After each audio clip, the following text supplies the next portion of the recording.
to start us off, Greg, let's talk about the enhancements for this attraction.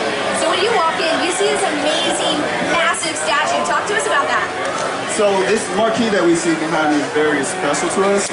We set a new standard when we were working on the Wizarding World of Harry Potter and Diagon Alley, especially with the Fire Reading Dragon. So when we were going through the enhancements for the Incredible Hulk Coaster, we really wanted to do something special for the park and something unique. We wanted just to get even closer to the actual structure, since we definitely knew we wanted to do something three-dimensional.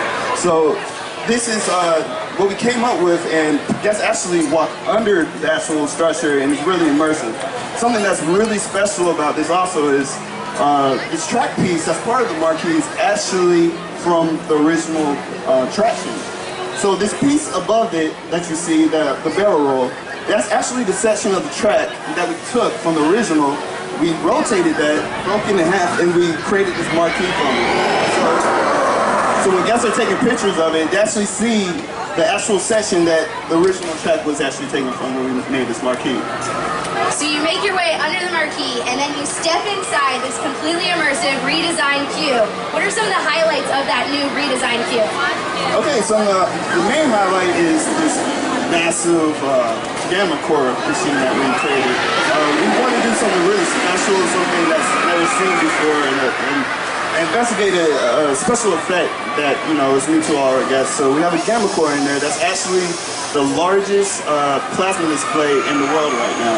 And story-wise, that's actually powering the gamma bombardment chamber that everybody goes into once they strap into their vehicles. Because Thunderbolt Ross is putting us through an experiment that is a little bit different than we're anticipating once we go into the story. And then after you make your way through the queue, you're going up, you see this incredible new ride vehicle that has an amazing new soundtrack. Let's talk about that. So the ride vehicle is definitely more fierce than before, and we gave it a lot of personality that the original coaster always had. We also have headlights on there, which was actually originally planned for the original coaster, but because of the times that it was created, they weren't able to do that. So we really brought that back to life in the actual ride vehicle. So we worked with Patrick Stump from Fallout Boy, and we worked directly with him to create a new onboard audio score for the attraction, and he was amazing to work with. He was excited from day one. He was just giving us different examples of what he thought was going to work really well with the coaster. So we gave him simulations, we gave him videos, as much information, and took him through the story as possible to make sure that the coaster, the audio actually matched the movements of the coaster. So when you're dropping, the sounds changing with the drops. It's changing with the cobra rolls and the barrel rolls, and everything is custom for this attraction to make the experience better and more enhanced. Great, thank you, Greg. Now we're going to open it up. Does anyone have any questions? Any question in the front? Yeah, one of the signature... So sorry. Oh, yes, drop the mic. Hi. So one of the signature elements of the original Hulk track was that the track was hollow. It wasn't filled with sand to make it roar. Was that maintained? The roaring doesn't seem quite as intense to me in the new version. Well, the layout of the track is the same, but our engineers actually re-engineered the columns and the track pieces to really enhance the actual experience on the ride. So the ride actually feels more smooth, but it still has a thrill to it that, you know, it's a great balance that the guests are thrilled to see when they come over. Great, thank you. Next question? Second, Mike. Thank you. I know that fans of the original Incredible Hulk ride are going to be really pleased to see that the roller coaster still spits you out. It felt so much faster and so much more intense this time around. Can you give us the detail of what we will experience again, and what will be new to us when we get back on this coaster?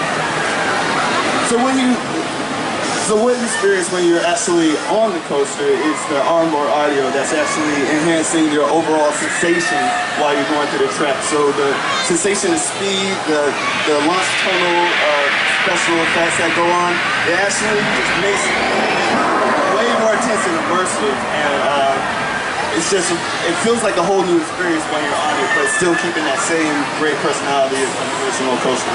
How fast are we being shot out there? you're going 0 to 60 in 2 seconds.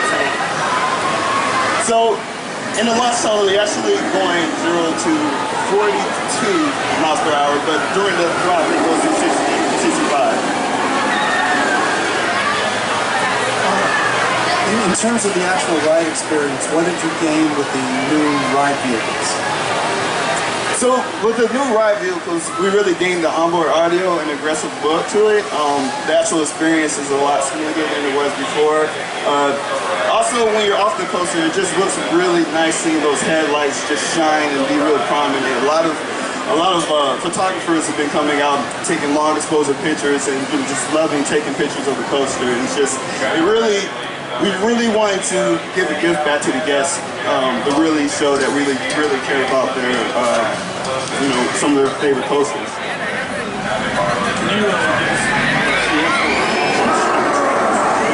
I'm sorry, it was roaring when you were talking.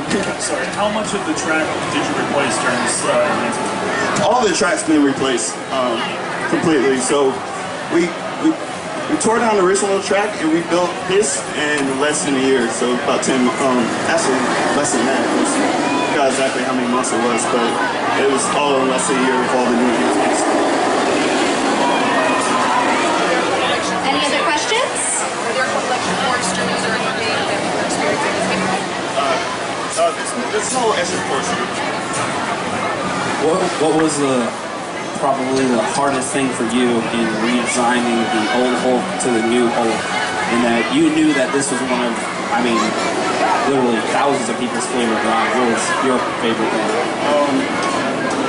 One of the hardest things is exactly what you said, trying to keep from being crucified on the internet from bloggers. A lot of people love the coaster, and we didn't want to make a sequel worse than the original, so we really, listened to a lot of fans and what they liked and wanted to make sure we kept that. And we also wanted to have the updates really appeal to a modern audience, sort of a graphic novel audience, and actually, bring some of the elements like the new standards, like the three-dimensional marquees and the very impressive new effects and onboard audio, just really enhance the attraction. Excellent. We have time for one more question. Does anyone else have a question? Right in the front. The story for people who don't really know the way the story is to go, how has it changed from the original design?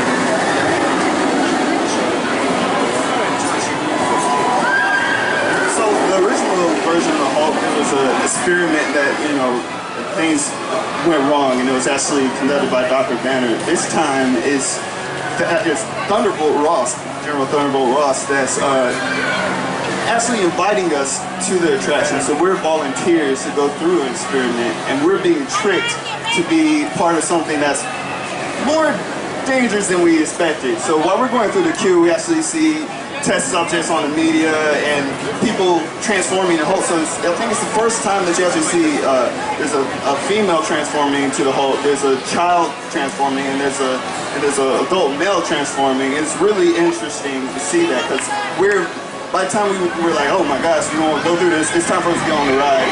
And